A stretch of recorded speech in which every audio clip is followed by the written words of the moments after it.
नमस्ते।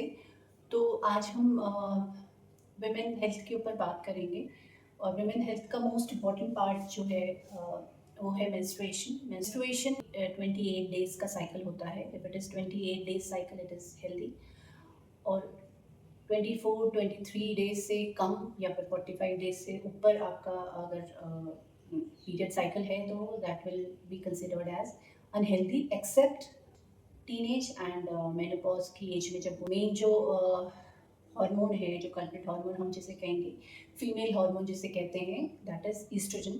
ईस्ट्रोजन का लेवल ऊपर नीचे टीनेज में भी होता रहता है और मेनोपॉज के टाइम पे भी होता रहता है। सो अगर इन दोनों टाइम पे आपकी पीरियड्स ऊपर नीचे हो रहे हैं तो दैट इज़ नॉर्मल। मेनार्की का टाइम होता है, मेनार्की जनरली स्टार्ट्स पहले जो एज हुआ करती थी that is 11 to 12 years to 15 to 16 या 15 ईयर्स। अब थोड़ा सा because the environmental situations have changed, so the stress level has increased, so आज की generation में it has dipped down to as low as 8 years. तो that is because of the hormonal changes जो frequently हो रहे हैं, उसकी वजह से पीरियड्स जल्दी आने लगे हैं। इसी तरह मेनोपॉज का टाइम भी थोड़ा सा पहले it used to be 45-50 years भी हुआ करता था, बट अब मेनोपॉज का टाइम भी it is reduced down to 35 years में भी अब मेनोपॉज वुमेन को आने लगे।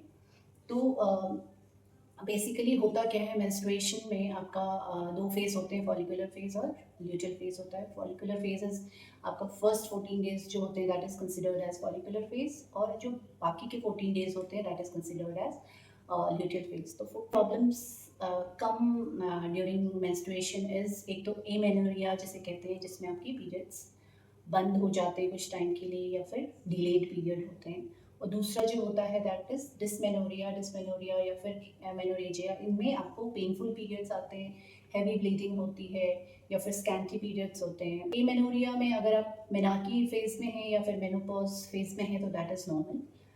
और इस इन बिटवीन के टाइम पे अगर आप हैं तो definitely you should seek help, और या फिर अपने लाइफस्टाइल को। अब इनका रीज़न क्या हो सकता है? रीज़न इज़ मेजर, जैसे यंग गर्ल्स में भी रीज़न है इनएक्टिव लाइफस्टाइल है, स्ट्रेस है, the kind of food they are eating, and sunshine, धूप का भी बहुत ही फ़र्क है, स्क्रीन टाइम बहुत है। तो these are the reasons.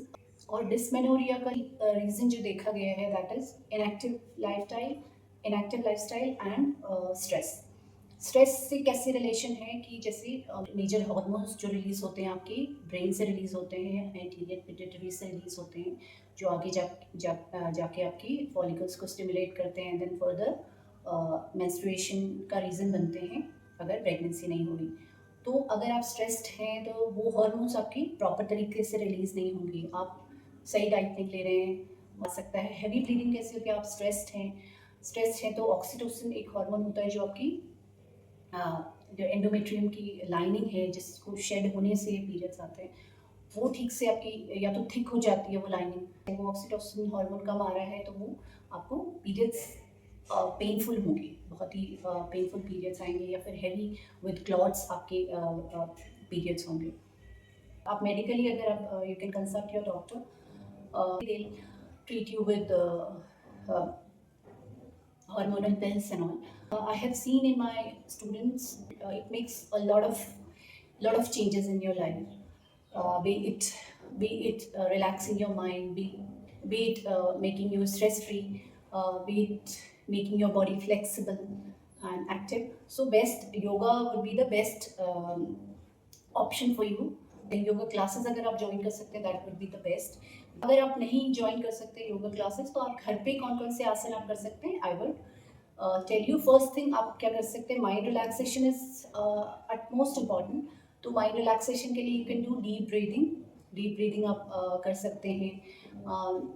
You can do Om chant, Om chant आप कर सकते हैं, या फिर कोई भी श्लोक चांट कर सकते हैं आप, जो भी जिस तरह से भी आपका माइंड रिलैक्स होता है, माइंड रिलैक्सेशन टेक्निक्स आप कर सकते हैं।